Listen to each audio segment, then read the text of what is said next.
ഇന്ന് രാവിലെ നമുക്ക് ബ്രേക്ക്ഫാസ്റ്റിന് ഇഡ്ഡലിയും ചമ്മന്തിയുമാണ് കേട്ടോ. അപ്പോൾ തലേദിവസം തന്നെ പച്ചരി ഉഴുന്നുമൊക്കെ അരച്ച് വെച്ചിട്ടുണ്ടായിരുന്നു. അപ്പോൾ നമ്മളുടെ പുതിയ ഇഡ്ഡലി പാത്രത്തിൽ ഉണ്ടാക്കാൻ ഒരു പ്രത്യേക ധൃതിയാണല്ലോ സ്വാഭാവികമായിട്ടും.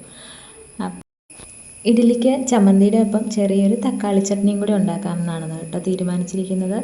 അപ്പോൾ തക്കാളിയും ഉഴുന്നും സവോളയും, ചെറിയ ഉള്ളി ഇല്ലായിരുന്നു, അത് കാരണം സവോളയും കൂടെ ഇട്ട് വഴറ്റിയിട്ടതിന് ശേഷം അത് മിക്സിയിലിട്ടൊന്ന് അടിച്ച് അതിലേക്ക് കുറച്ച് കടുകും കൂടെ പൊട്ടിച്ചെടുത്ത് സിമ്പിളായിട്ടുള്ളൊരു തക്കാളി ചട്നിയും കൂടെ റെഡിയാക്കിയിട്ടുണ്ടായിരുന്നു കേട്ടോ. അപ്പം ഇഡ്ഡലിയുടെ കൂടെ നിവാങ്കുഞ്ഞിന് കൊടുക്കാനായിട്ട് നെയ്യൊക്കെ ഇട്ട് ചൂടായിട്ട് കുറച്ച് ദോശയും കൂടെ ചുട്ടെടുക്കുന്നുണ്ട്. പിന്നെ നമ്മുടെ ചായ ഇവിടെ റെഡിയാകുന്നുണ്ട്. അപ്പോൾ ഇന്ന് കുറച്ച് സ്പെഷ്യലായിട്ട് കുറച്ച് ഏലക്കയും തുളസി ഇലയൊക്കെ ഇട്ടൊരു മസാല ചായയാണ് കേട്ടോ. അപ്പോൾ ദോശ ഇവിടെ റെഡിയാകുന്നുണ്ട്, ഇഡ്ഡലിയും റെഡി ആയിട്ടുണ്ട് കേട്ടോ. ഇപ്പം ഞാൻ കുക്ക് ചെയ്യുമ്പോൾ പാട്ട് കേട്ടുകൊണ്ടാണ് കേട്ടോ കുക്ക് ചെയ്യുന്നത്. അപ്പോൾ നമുക്ക് ബ്രേക്ക്ഫാസ്റ്റൊക്കെ കഴിച്ച് കഴിഞ്ഞിട്ട് തോട്ടിൽ കുളിക്കാൻ പോകാമെന്ന് ഓർത്തുകൊണ്ടാണ് കേട്ടോ. താളിയൊക്കെ ഞാൻ പറിച്ച് വെച്ചിട്ടുണ്ട്.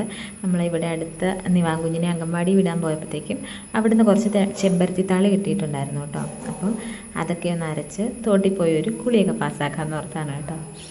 അപ്പോൾ നമ്മുടെ ഇഡ്ഡലിയൊക്കെ വെന്ത് വന്നിട്ടുണ്ടായിരുന്നു, ചമ്മന്തിയും റെഡിയായി. തക്കാളി ചട്നിയുടെ വീഡിയോ എനിക്ക് ഷൂട്ട് ചെയ്യാൻ പറ്റിയില്ല കേട്ടോ. അപ്പോൾ തക്കാളി ചട്നിയും റെഡി ആയിട്ടുണ്ടായിരുന്നു. അങ്ങനെ ഞങ്ങൾ ബ്രേക്ക്ഫാസ്റ്റൊക്കെ കഴിച്ച് കഴിഞ്ഞിട്ട് പിന്നെ തോട്ടിൽ കുളിക്കാൻ പോയി കേട്ടോ.